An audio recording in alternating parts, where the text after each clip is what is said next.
Welcome to Photographic Therapy with the Houston Camera Exchange. I'm Bernie, the dad you wish you had. That intro never gets old.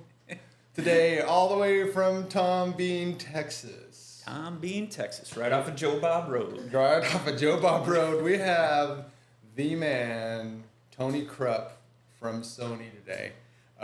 Today's going to be a little bit of a different episode. We're going to start off with something really cool. New product from Sony. And I'm going to let Tony take over. I think we're going to do the 6700, right? Yeah. And the 70 to 200 f4 macro. Very good. Wow. All And right. And the new mic. ECM M1. I sure hope I got that right. So.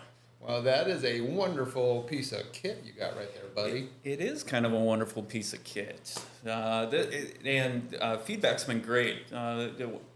First time I've done this with Sony anyway, I got to go to the launch event with it, and it's creative space, right? And, brought in all the influencers and YouTubers, and it was kind of cool because you can actually, I'm like, I know that guy. I watch his reviews, so it was kind of neat, kind of hanging out, and they all got to play with it for a couple of days and go out and shoot, and feedback was pretty amazing, better than what I figure these guys are going to pick it apart, this and that, but most of them are like, nope, that's now my B camera, maybe not the main camera, but the B camera and the whole setup on there. So, do you think this is going to have the same impact as maybe the A6000 did when it came out?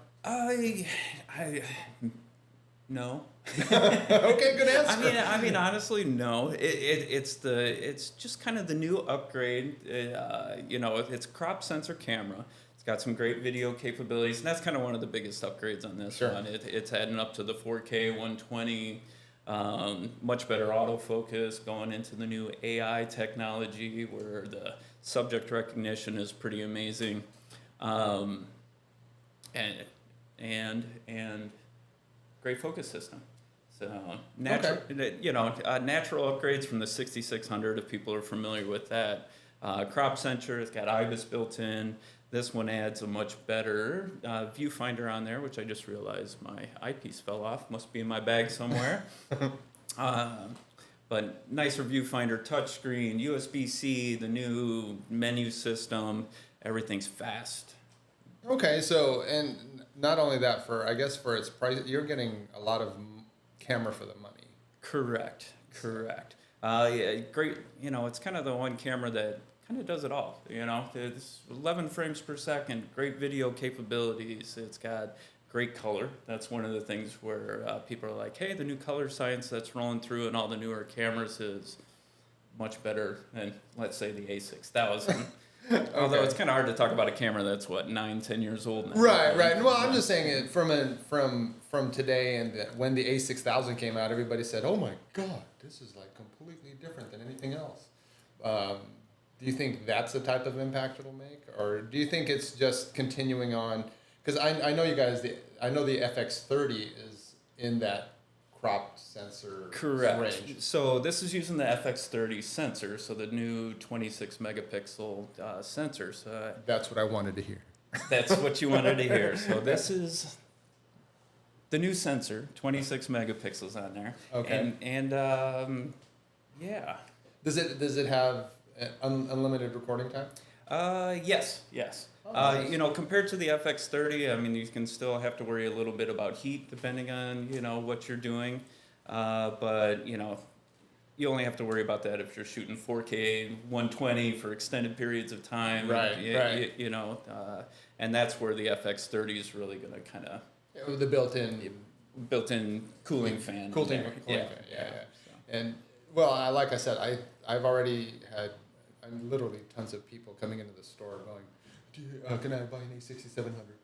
I don't have. That's good to hear because I haven't heard much about it yet. So. Well, the thing is explaining the camera to them and how it's going to be making a big impact for somebody who doesn't, and it's not to say that the FX30 isn't a good price point. It's a fantastic price point. but this seems to be on the same level and a little bit more affordable than the FX30. Yeah, right? I'll call this one, so the FX30, I mean, that is directly video, and this is more of your hybrid. So Right. if you are shooting images and things like that, that's where this camera will stand out quite The a bit. FX30 is 26 megapixel sensor as well, right? Correct, but it doesn't have a built-in shutter. So if you are shooting images or something like that, Okay. you're stuck with electronic shutter all the time. Okay. Oh, neat. So tell me about that cool looking fuzzy thing that's on top of that. Well, this is what we call a dead cat. Dead kitten. No, a dead kitten. Yes. Or I don't know. Are we a rat? It's kind of interesting. We got the little, really small ones, and I call those the dead mice. Yeah. But that is the new ECM M1 microphone from Sony. What's really cool about this one is it has 8 different beamform patterns. So you can select it from, a very specific shotgun type of microphone, Oh, really neat. stereo microphone, front, behind. You can set it up however you want. But the other super cool thing is it's 4-channel mic, and it always has a 2-channel backup.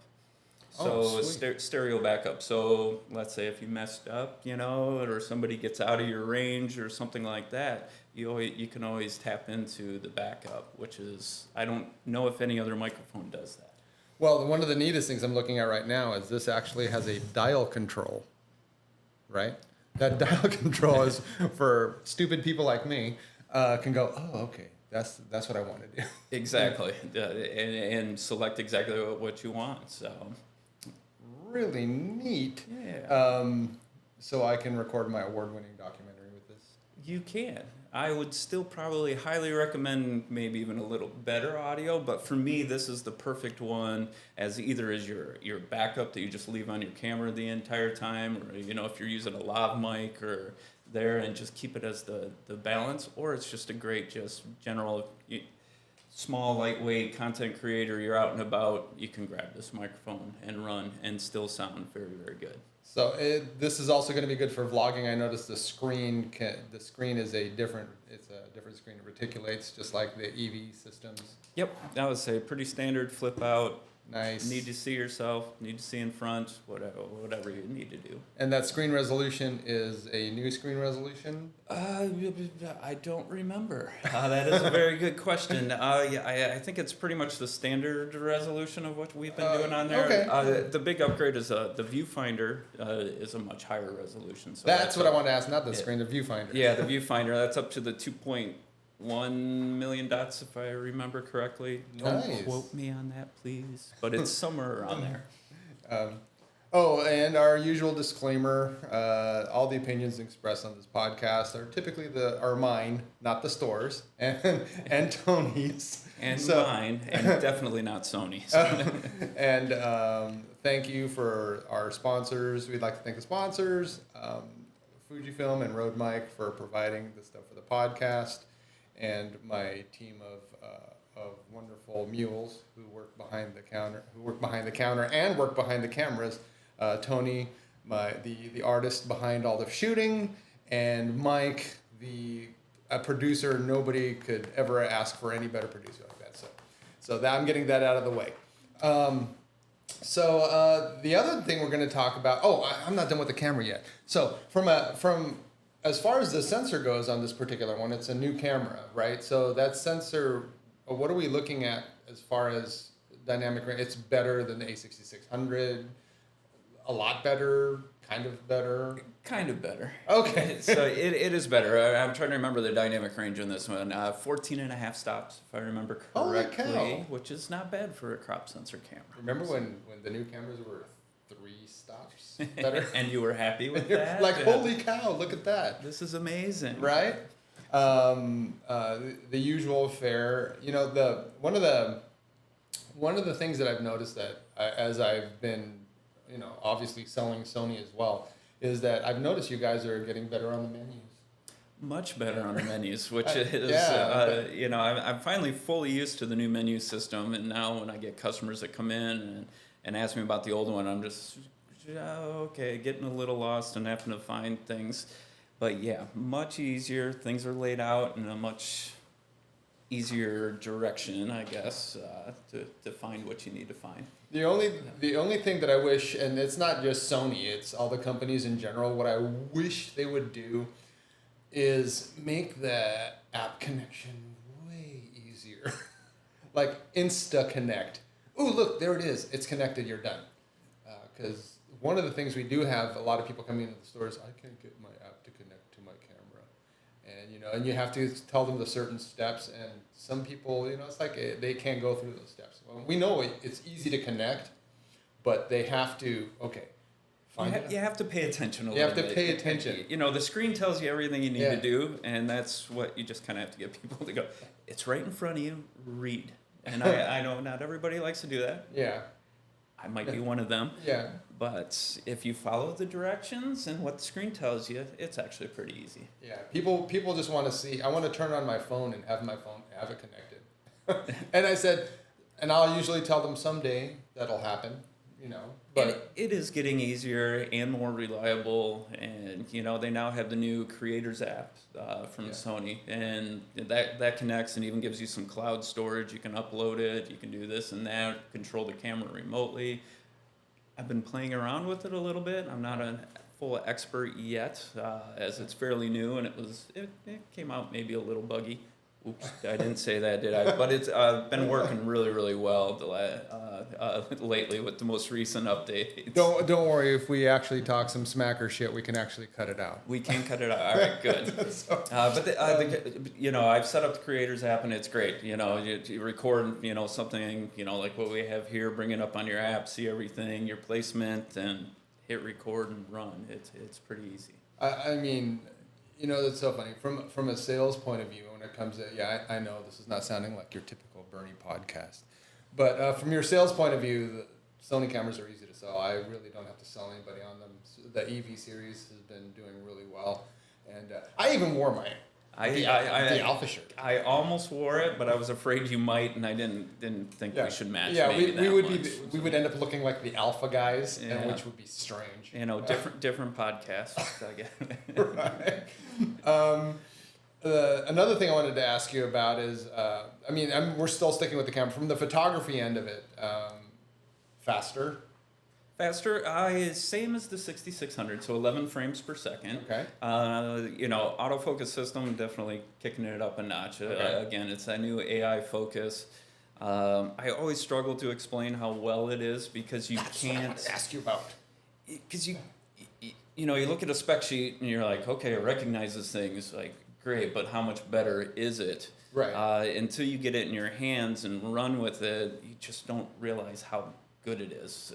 It's extremely sticky, and it just picks up everything. That's the easiest selling point on the Sonys, and people always ask, what is it? I go, it's the autofocus. And you go, well, it's got eye autofocus. Great, but they all kind of do at this point. Right, every single one. That's the selling point of mirrorless in general, right? But with the AI focus, it no longer has to see a face. So it picks up, it knows it sees a person, so it recognizes arms and legs, and so if the person isn't even looking at you anymore, it still knows it's a head, and the focus system will go up and grab the back of the head, and as soon as that head turns around, it's immediately on the eye.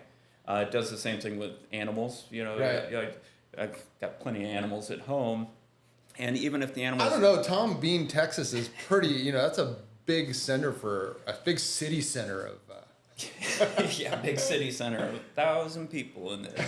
Tom Bean. I think we doubled the cat population now that we moved in, thanks to my wife. But again, I practice on the animals, but even if it's just a ball of fur, the camera sees the ball of fur and knows where the head's going to be immediately. And, I can't even tell it's an animal or something, but the camera's like, nope, it's right there, and I'm, All that tech filtered down from, like, the A92, A1, A7 Technically the A7R5. A7R5. So A7R5 was the first one with the new AI technology, and now it's just being bridged out to, it'll be in every camera, so I'm trying to think all the cameras now. The A7R5, the ZV-E1, 6700, and I believe I'm missing a camera in there. ZV-E1. Oh, the ZV-1 Mark II. No, that does not have. That's a ZV-1 Mark II. Ooh, you said something. That's- The ZV-1 Mark II. Yeah. So most of the new cameras have that new technology. And it's Nice. fantastic. Absolutely fantastic. And what's it made out of? Plastic. Okay. Well, no, I mean, some people go, oh, yeah, this is made out of magnesium alloy. Polycarbonate, blah, blah, Yeah, whatever it is. I think fully FR weather sealed. It is fully weather sealed? Yes, yes, Oh, yes. okay. Cover it up if it's in, don't submerge them. You're in a little light rain, not a problem. Oh, type of deal. cool. Okay, let's see here. What else do I want to ask you about this camera and let the whole entire city of Houston know? Oh, you guys have always used Zeiss on your viewfinders. Does this one still do that? Uh-huh. I Look at forgot that, to look. T-star. Hey, look at T-Star. It T-star. is. Zeiss Yeah, on which the is, I noticed viewfinder. that too. It's like super cool. So there are other brands that do have the same resolution of the viewfinder on there, but trust me, this one stands out a bit. I got to look it's through it and I sharp. was like, holy crap. Yeah. That is absolutely awesome. Okay, next in line is this wonderful, compact, super light 70 to 200 macro. F4, F4. macro, G are definitely longest named lens that we have now, and rapidly becoming one of my favorite lenses. I'm a lens nerd, always have been, and this one stands out. You can't tell by It's you can't tell by your Instagram or your Facebook. No, never, because I barely do any macro photography at all. We're gonna get to that. Yeah. But the big thing is it is a 70 to 200. It is an f4. Does it work with any of the extenders? It does. So it's the first F4 that works with the 2X, or any of the extenders, I should say. But what's cool about, so this has the macro capability, so we'll back up a little bit. Yeah. So it's a 1 to 2 macro at any focal range, so which is unusual. There are some lenses out there that'll do it, but it's either, usually a 200 millimeter or only at a certain millimeter. Right. This will do it throughout the entire range, which is cool. So whether it's 70, 200, doesn't matter. You get that 1 to 2 magnification on there. That separates it from all the other lenses already. And it's small, it's light, it's fast, it's super sharp, and you can use a 2X extender on there, and if you do that, then it becomes a 1-to-1 macro, so a true 1-to-1 macro lens. So then you have basically a 400 millimeter 1-to-1 macro lens. What's the minimum focusing distance at 200? I don't remember the exact. Oh, you can get about this close. It's very, very close, but It's probably sub 3 feet, maybe. Way under that. I mean, wow. So I was expecting. You're this far away, or I was expecting 30 inches. Yeah, no, very, very close. Oh, So wow. I should probably look up that spec, but very, very close. So I was shooting spiders yesterday with it, or 2 days ago, I guess. Enlighten our wonderful listeners and viewers on why everybody goes, I need that 2.8. Tell them why f4 is more or just fine for most things. And things. especially in macro, it really doesn't matter at all. So that's where it really kind of stands out for me. Right. But I mean, f4 gives you smaller, lighter. That's really the biggest benefit from it. And still maintain the quality, which is great. So this has the four linear autofocus motors, same as the 2.8. Yeah, I'm honestly kind of surprised it's not a G Master lens because it really holds up spec-wise all the way around. I thought it was a G Master. It's not a G Master. No, it's a G. technically just a G. It's still weather sealed, and I mean, you can point this at a wedding photographer and say, this will do a lot. It'll do more. Actually, it'll do more than the 70 to 200 2.8 will. Yeah, so I did. I was just at a meetup up in Dallas for creatives, and talking to a couple of. Well, yeah. Some are creative, some are not. I don't know. I did quotes on there, but I'm talking with some wedding photographers on it. Showed them this lens, and they're like, "That's all we need. We like the low, the smaller, the lighter weight, and we like the macro capability even with it." So that's a lens that they're going to be purchasing. Well, it's a fantastic lens. It looks like it's the you guys call it image stabilization, right? OSS. OSS. Okay, I'm trying to get it straight. Optical, I know. Everybody calls it something different. Yeah. Not VR. Sorry. Not VR. OSS. Optical optical something stabilization. All right. Well, I mean, everything here. I mean, this whole setup is absolutely awesome. So now we get to my favorite part of the podcast, where we get to talk about Tony Krup. This is my least favorite part of this podcast. Well, well, everybody's going to consider you. Anybody who knows you knows, number one, how cool you are, and specifically me. You're like, it's Tony. So what I think what I'm going to ask you about is basically my usual is why is macro your favorite? I don't know if it's my favorite. I'm known for it, and so I've been teaching a bunch of macro classes lately, and I always started off and I'm like, I never consider myself a macro photographer, but everyone kind of goes, oh, your macro work is great, so I guess your macro stuff is outstanding. I mean, do you mind if we intercut some of your work in with the podcast? Oh yeah, no problems with that. Okay. But for the most part, every time I see your stuff, well, first of all, everything looks beautiful because obviously not because of the equipment. The equipment is technical. It's your skill. It helps. It helps. And getting that across. I would say I got into macro because it's my backyard. I've got land. I've got a wife who loves plants. It's everywhere, and it's just I'm bored or I need to take a break from work. Go outside, and it's something to shoot, and I find the challenge in it too. So I'm right.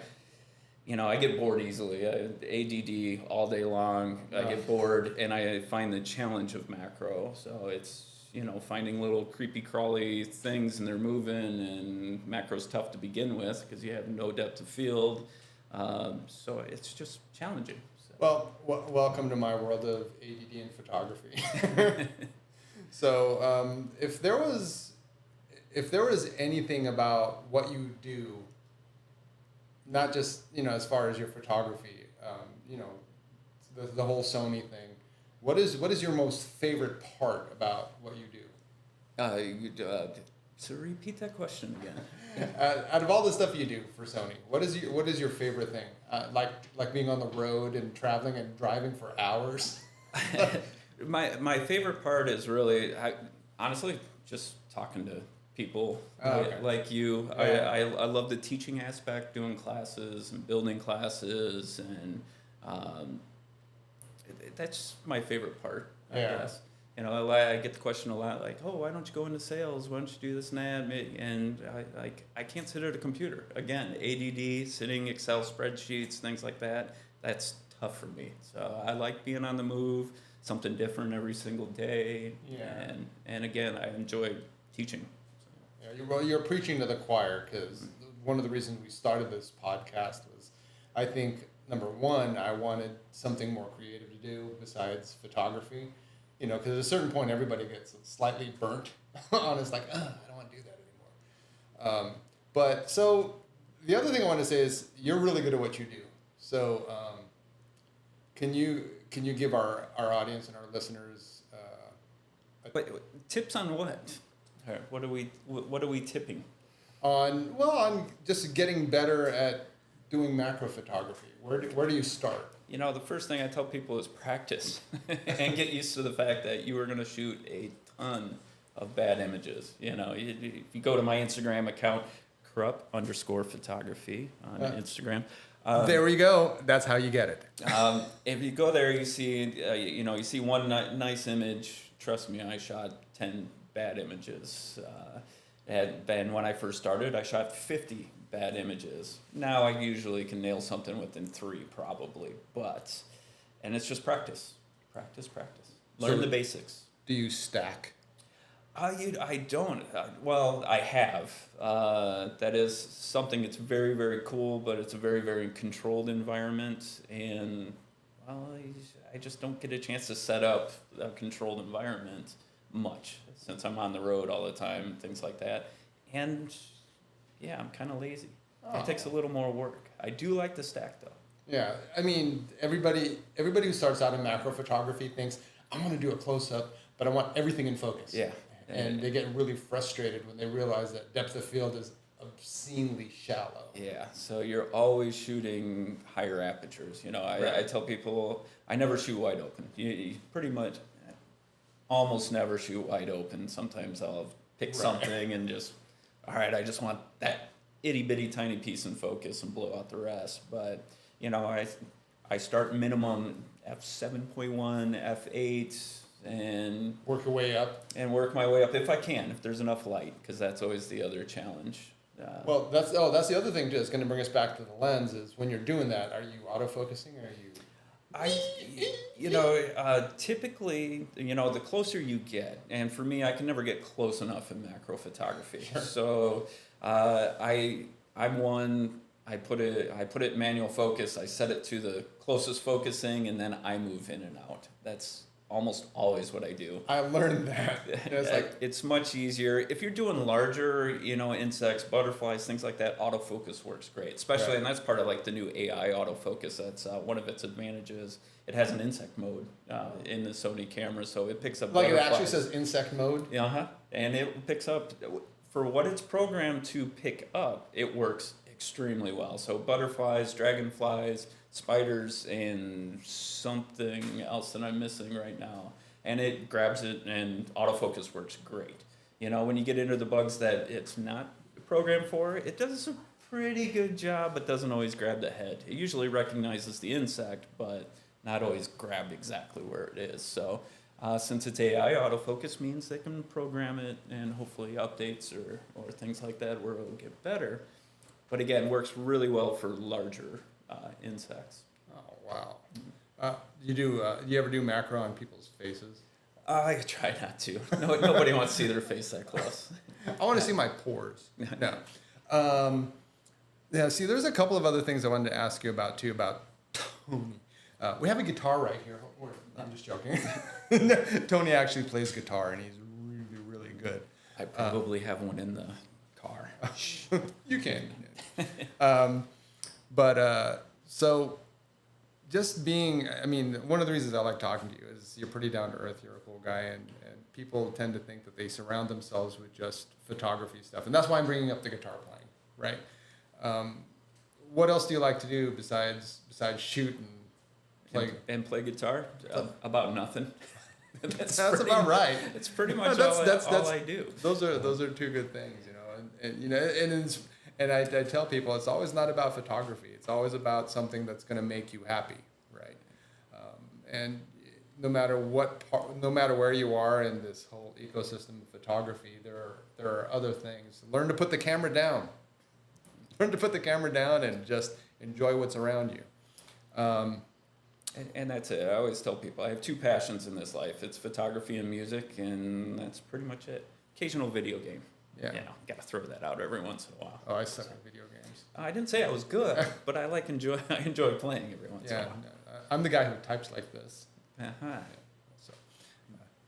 Yeah.